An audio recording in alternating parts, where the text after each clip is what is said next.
जैसे जैसे मौसम बदलता है उस मौसम की सौगात भी आना शुरू हो जाती है। तो चलें जी, यहाँ पे आ गई है सर्दी और सर्दी की सौगात भी शुरू हो गई है। सर्दी की सौगात में सबसे पहले नंबर पर तो आता है साग। और साग को बहुत तरीक़ों और बहुत ही मुनफरद अंदाज से पकाया और खाया जाता है। लेकिन आज हम आपसे बिल्कुल देसी एक तरीका शेयर करेंगे जो कि बहुत आसानी से बन जाएगा और ज़्यादा तरद्दुद भी इसमें नहीं करना पड़ेगा। थोड़ा सा टाइम टेकिंग है, लेकिन आप अगर इसको दिल से बनाकर तैयार करेंगे तो बहुत जल्दी और बहुत आसानी से बन जाएगा और जायके में तो ये कमाल का होगा। चलें जी, यहाँ पे मैंने फिर साग ले लिया है। साग मैंने यहाँ पे 2 गड्डी लिया था।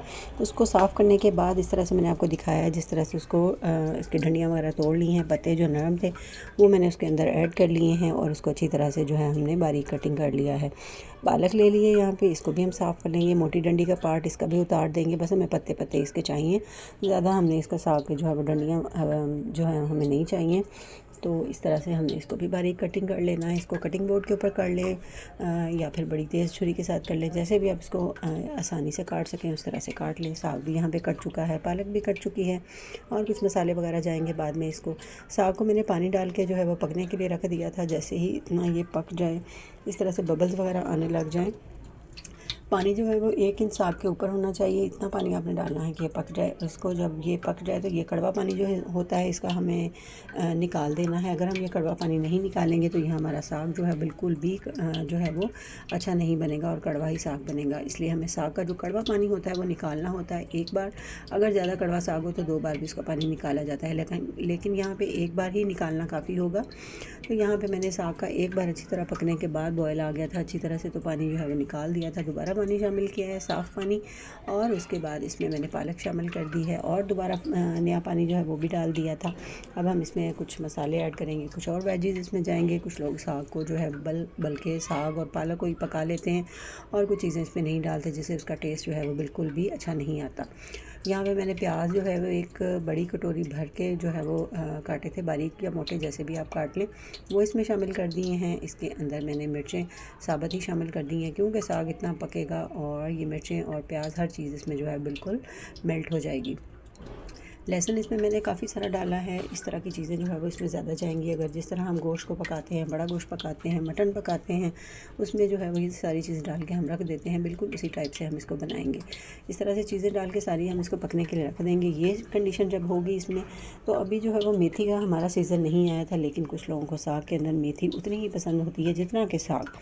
तो मेथी को मैंने क्या किया है, ये मेरी घर की जो है मेथी सुखाई हुई थी छाँव में, इसको मैंने ले लिया है। कटोरी भर के जो है वो मेथी की इसके अंदर शामिल कर दी है और इसको हमने पकने के लिए रख दिया। तकरीबन इसको 1.5 घंटा लगा है पकने के लिए और इस तरह से ये सॉफ़्ट हो गया था, क्योंकि अभी सर्दी शुरू ही हुई है और साग भी आना शुरू ही हुआ है, तो ये बहुत ज़्यादा सॉफ़्ट और बहुत ज़्यादा नरम था।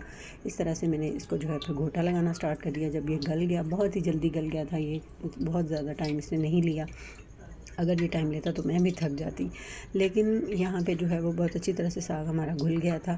तो मैंने इसको घोटा लगाया है और बिल्कुल अच्छा बन गया है। अच्छा जी, थोड़ा सा इसमें गंदम का आटा डाल के हम इसको जो है वो मिक्स कर लेंगे अच्छी तरह और इसको थोड़ी देर चूल्हे पे रखेंगे, पका लेंगे, ताकि ये थोड़ी सी गाढ़ी फॉर्म में आ जाए, बिल्कुल पतला पानी ना रहे। पानी जो होगा इसके अंदर, जिस तरह हम सूप वगैरह को गाढ़ा करने के लिए कॉर्नफ्लोर यूज़ करते हैं, बिल्कुल इसी तरह से हमने इसके अंदर जो है वो थोड़ा सा आटा डालना है गंदम का या मकई का भी आप डाल सकते हैं, लेकिन कॉर्नफ्लोर इसमें नहीं जाएगा।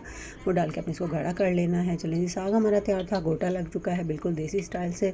ये चीज़ें जो ऐड की हैं, नमक भी मैंने शुरू में डाल लिया था। अच्छा जी, यहाँ पे हम तड़का लगाएंगे। मट्टी की हांडी ले ली है, इसके अंदर घी डाल दिया है। घी देसी डाल लें, दूसरा डालें, जैसा भी आपको ईजी लगे।